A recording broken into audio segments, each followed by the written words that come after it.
So today we're going to talk about Siri, which can be a great organizational or research tool for students.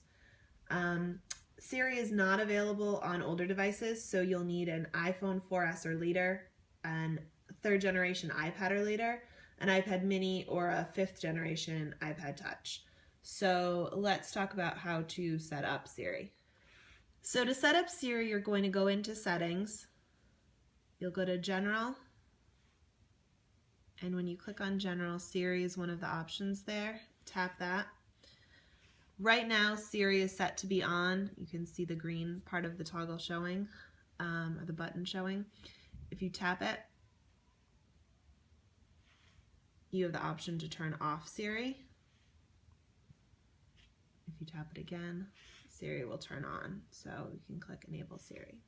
You can also do things on this such as changing the language, changing the voice gender to male or female. So now that we figured out how to set up Siri, let's talk about how you use it. In order to use it, you're going to push the home button and hold it, and then you'll see a message pop up in the middle of the screen that says, "What can I help you with?" And there'll be a wavy line at the bottom that kind of moves as you talk. So let's give it a try.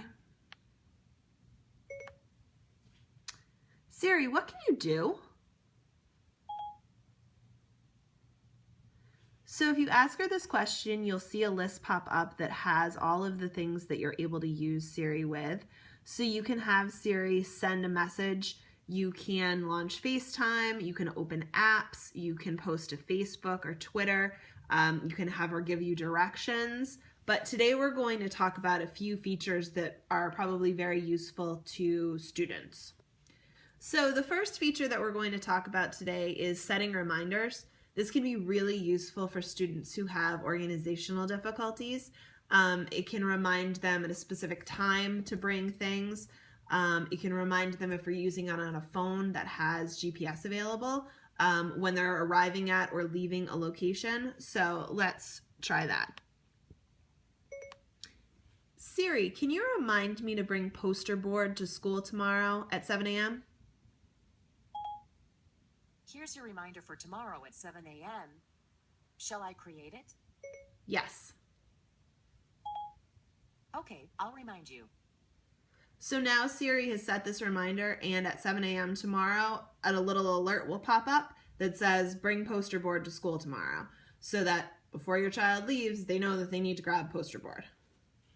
So now that you've set the reminder in Siri, you can actually go to the Reminders app, and you'll see there it is, "Bring poster board to school tomorrow at 7 a.m.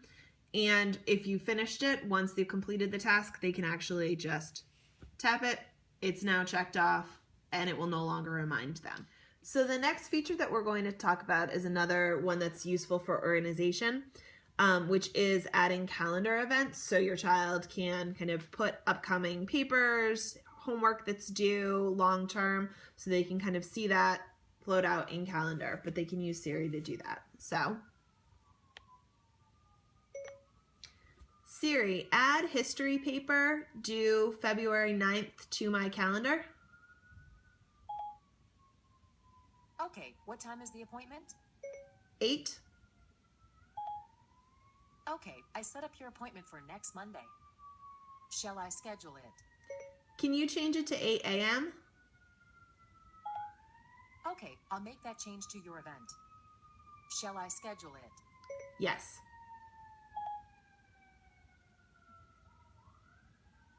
I scheduled your event for 8 a.m. next Monday.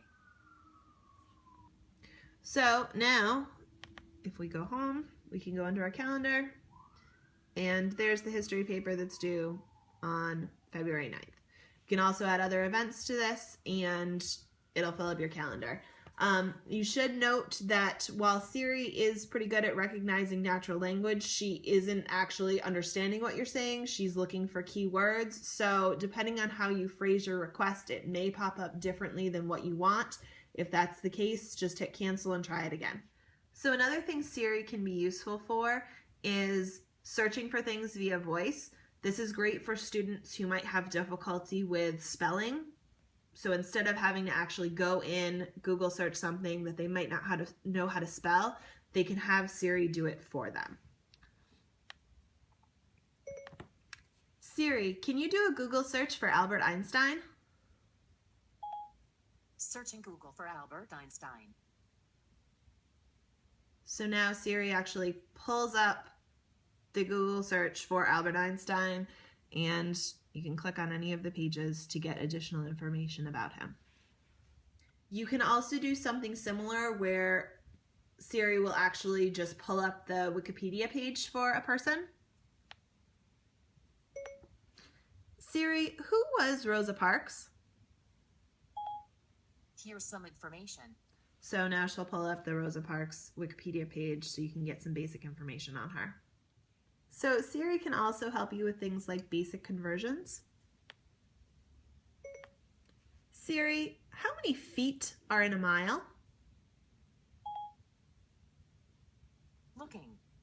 1 mile converts to 5,280 feet. So as you can see, sometimes Siri doesn't recognize all of the things you say. Again, you can always cancel out and try again, or sometimes you get lucky and what she does pick up will be enough for her to get the message. Let's try a couple more conversions.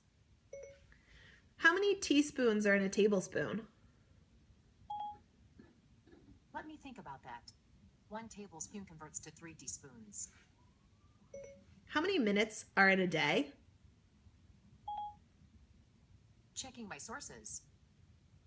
1 day converts to 1,440 minutes. You can also have her do some basic calculations for you as well. Siri, what's 73 times 12? The answer is 876. Okay. Siri can also do some things like dictation, but we are going to talk about that in a later video because there are some more unique ways that are probably more beneficial to students to use. Thanks for watching the video. Hopefully it was helpful for teaching you how to use Siri a little bit more than you had already known. So one last one for fun. Siri, who won the Super Bowl?